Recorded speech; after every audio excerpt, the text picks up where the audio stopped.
We got a lot of movies to review this weekend, so let's get to the first four or five, six that I'm going to get to in this recording session, and then I'll record the rest of them tomorrow and upload them throughout the weekend for Memorial Day weekend. So, this morning, The Lovebirds dropped on Netflix. This movie was supposed to come out in theaters. I remember seeing the trailer when I went to go and see Fantasy Island. And interestingly enough, I thought this movie looked really good, and then I heard it was going to go straight to Netflix because it couldn't go to theaters. I'm sorry if you hear a noise. That's not me talking. That's my dog getting a drink of water. He drinks water and eats just like we do. So here's The Lovebirds. It's all about this couple who we see going on their first date. Then we skip 4 years later, and now their relationship isn't what it used to be.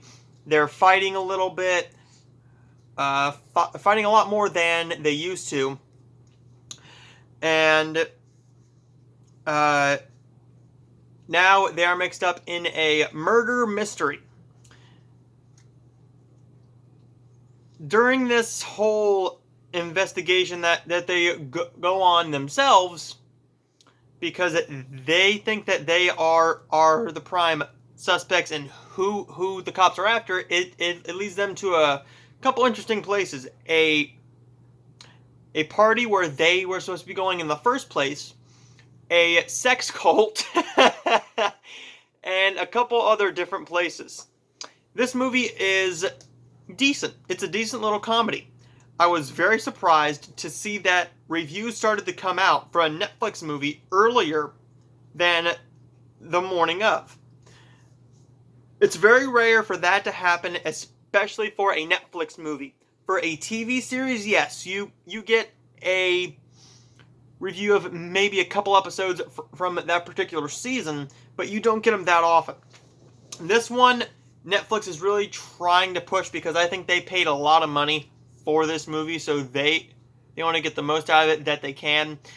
This stars Kumail Nanjiani and Issa Rae. This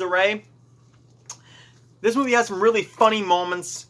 It's also a romance movie, so you get a little bit of a romance side plot to it, but it doesn't focus on it. It's more on the quirky comedy. Now, if you ask me, should you watch this movie? I'm going to say yes. It's a short 81-minute runtime without the end credits. If you're into an action... I was right. Issa Rae. I know what I'm talking about. They have good chemistry together on screen. They're both really good in the film. I really enjoyed Anna Camp's scenes in this. I love Anna Camp. Everything from her sadly now canceled NBC series called Perfect Harmony to Pitch Perfect. Everything that I've seen her in is just fantastic, and I really enjoy her as an actress.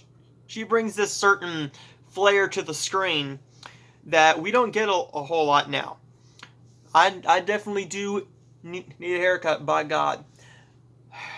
Cross my fingers for this week sometime, guys. There's my review for The Lovebirds. Not a very in-depth review. It's a Netflix movie, so I am not going to really say that this is the best movie ever.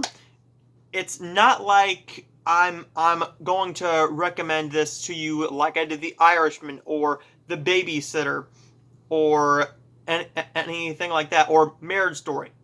Completely different films, but it is considered a Netflix movie, so we have to put that in there just as a little asterisk, because sometimes when you hear Netflix movie, you're like, oh, a Netflix movie, eh? But then you think about The Babysitter, The Irishman, and Marriage Story, and you're like, wow, they really do put out some hidden gems. Lovebirds is a hidden gem that I am going to say is a decent enough film for you to watch. Now, does all the comedy work? By all means, no.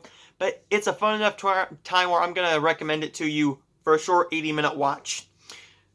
So with all that said, I'm going to give The Lovebirds a B-. I thought it was a decent little flick. It's a fun time. Definitely give it a shot when you're on Netflix. We got one more Netflix movie to talk about for this session, and that is Coffee and Kareem.